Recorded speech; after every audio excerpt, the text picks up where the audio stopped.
तो आज सबसे पहले हम लोग परिमेय संख्या के बारे में जानेंगे। रियल नंबर के बारे में हम सबसे पहले देखने जा रहे हैं कि किसे कहते हैं। रियल परिमेय संख्या हम लोग किसे कहते हैं, इसके विषय में हम लोग देखने जा रहे हैं। तो सबसे पहले यहाँ पे हम लिखते हैं कि वैसी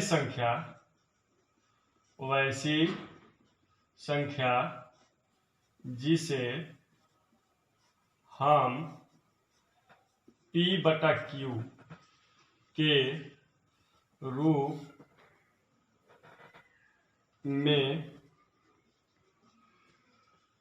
लिखते हैं।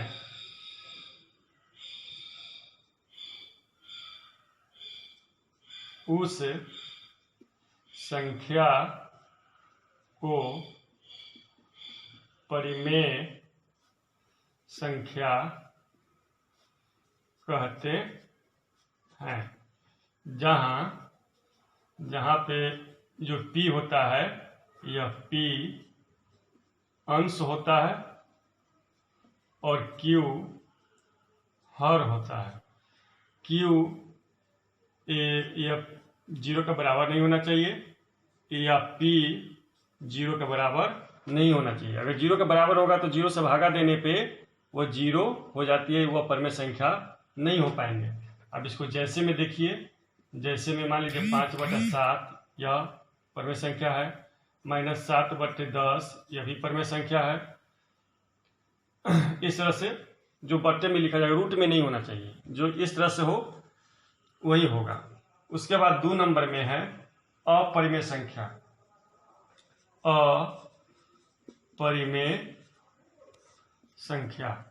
अपरिमेय संख्या मतलब किसे कहते हैं, तो इसका उल्टा होगा कि इसमें जो है कि वैसी संख्या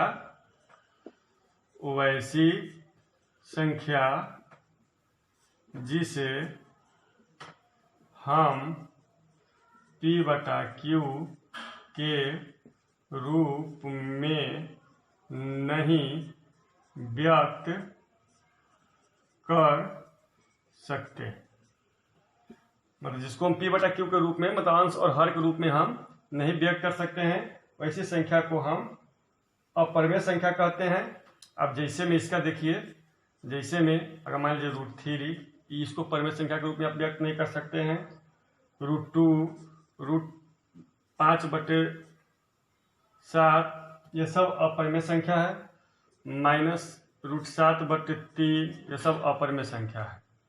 अब इसके बाद में 3 नंबर में आती है वास्तविक संख्या,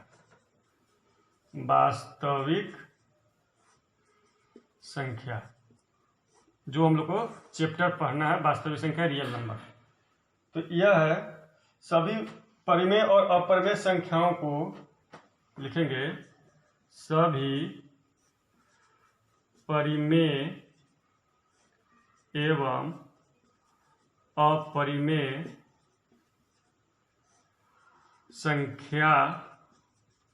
संख्याओं को यहाँ पे लिखेंगे साथ लेने पर वास्तविक संख्या प्राप्त होती है। अब इसके बाद में आगे हम 4 नंबर में आएंगे।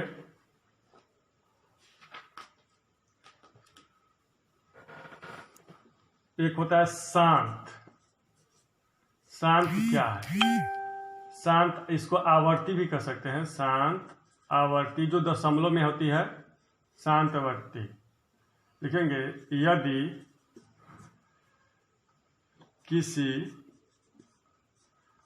अंश से हर में भाग देने पर वह पूरा विभाजित हो जाए उसे शांत आवर्ती कहते हैं। अब इसके बाद हम इसका एग्जाम्पल्स बता रहे हैं।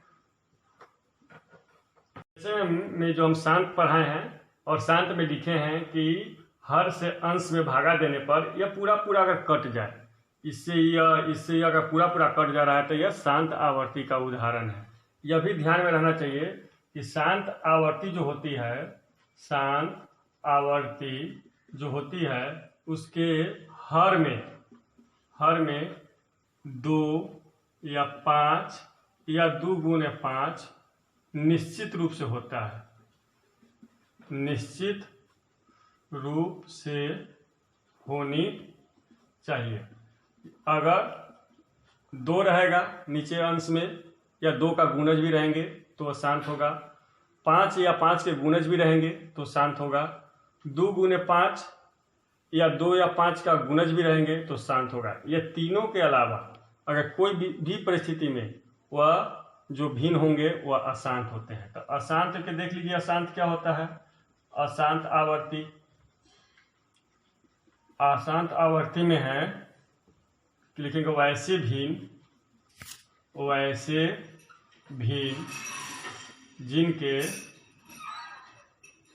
अंश में हर से भाग करने पर वह पूरा पूरा विभाजित न हो।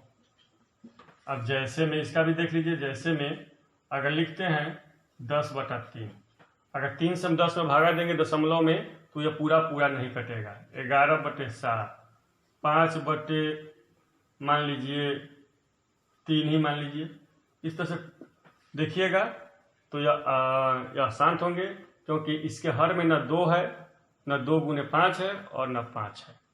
इसके बाद आता है आपका अगला जो पॉइंट है, जो 5वां नंबर पर, यह 5 नंबर पर यह था, अब यह 6ठा नंबर पर है एल्गोरिदम।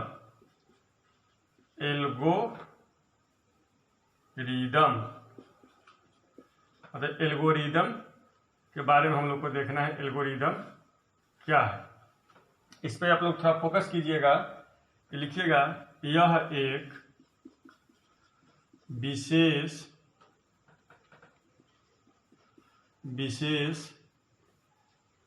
प्रकार की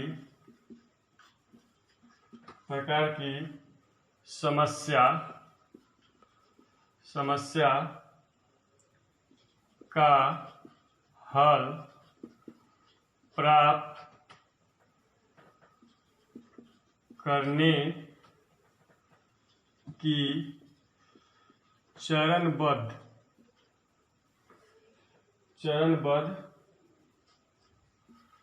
प्रक्रिया है।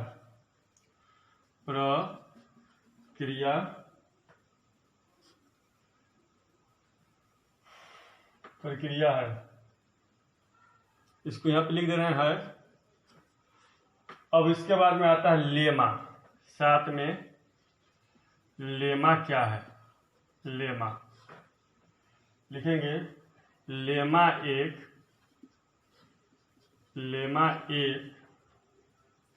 सिद्ध, मतलब सिद्ध किया हुआ, सिद्ध कथन होता है जिसकी सहायता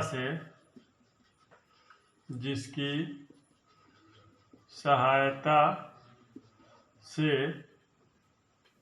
दूसरे कथन को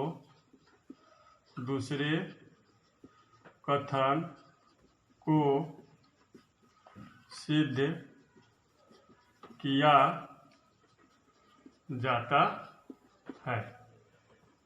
लेमा एक सिद्ध कथन होता है जिसकी सहायता से हम दूसरे कथन को सिद्ध करते हैं या किया जाता है। उसके बाद में आता है 8 में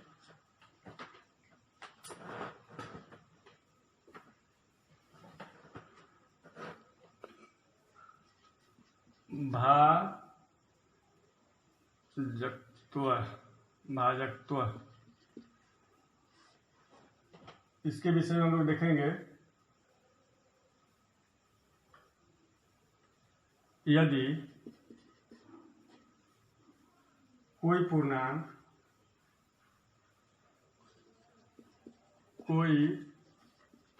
पूर्णांक किसी दूसरे पूर्णांक का गुणनखंड हो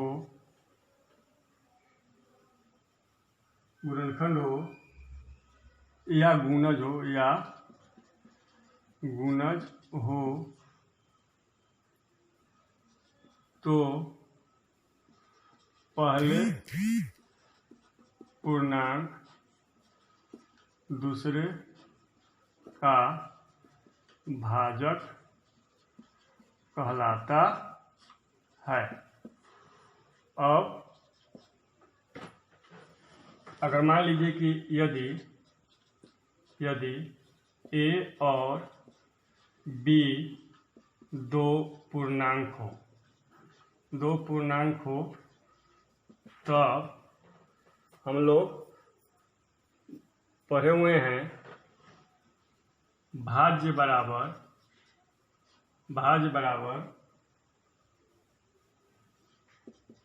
भाजक गुणे भागफल प्लस शेषफल। इसी को हम भाग एलोगरिथम में लिखते हैं a बराबर b गुणे q प्लस r। यहाँ इसलिए लिखेंगे, सूत्र हो जाएगा a बराबर बी क्यू प्लस r। इसी पे हम लोग को पूरा चैप्टर पढ़ना है। बच्चों, भाग एलोगरिथम में जो यहाँ होता है a बराबर बी क्यू प्लस r, यह फार्मूला है, सूत्र है, जिसमें a का अर्थ होता है भाज्य, जो यह a है इसका अर्थ होता है भाज्य, b का अर्थ होता है भाजक मतलब जिससे हम भागा देते हैं, और q का अर्थ हुआ भाग मतलब जितने भाग देने पर जितने हासिल कटता है उसको हम भागफल कहते हैं, और जो नीचे बचता है उसको हम शेषफल कहते हैं। r जो हो गया वह शेषफल हो गया। इसके अलावा मुख्य में कुछ और बिंदु को देखना है। जैसे यदि मान लीजिए कि कोई अंक हो और 1 हो, मान लीजिए कि 5 और 1 का मशक क्या होगा, एक की जगह पर 5 लिख देते हैं, चाहे 10 लिखते हैं तो 10 और 1 का मशक क्या होगा, तो जो मतलब 1 होता है ना, जो लास्ट वाले होते हैं इसमें वही उसका मशक होता है। अर्थात यदि a और मतलब 10 और 1 का मशक क्या होगा तो 1 ही होगा। अब अगर दोनों सेम टू सेम है मतलब 5 और 5 का मशक क्या होगा, जैसे a का मशक क्या होगा तो ये होगा, तो 5 5 का मशक क्या होगा तो 5 होगा। अब 5 और 0 का मशक क्या है, तो यदि हम मान लीजिए a और 0 का मशक a है तो 5 0 का मशक क्या हो जाएगा तो 5 ही होगा। यदि मान लीजिए कि 5 और 10 का मशक क्या होगा तो 5 10 का मशक वही होगा जो b और a का मशक होगा, मतलब जो भाग देने पर जो आएगा। इसके बाद में इसमें यदि a बराबर बी क्यू प्लस r जो फार्मूला है भाग एलोगरिथम में है, जो फार्मूला है, इसमें ए बी का मशक बराबर होगा क्या b और r का मशक, जो भाग का शेषफल बचता है उसी से आप मशक में क्या करते हैं, फिर भाजक में भागा देते हैं। तो इसलिए ए बी का मशक बी आर के मशक के बराबर होती है। अब आप लोगों का चैप्टर 1 का 1 चालू करना है, जो आप लोग को हम कल चालू करेंगे। आज जो भी पढ़ाई हुई है उसको कॉपी पर अच्छी तरह से वीडियो को रोक कर लिख लीजिएगा, समझ लीजिएगा, और हो सके तो याद भी कर लीजिएगा। आपके हक में वह अच्छा करेगा, फायदा करेगा। धन्यवाद।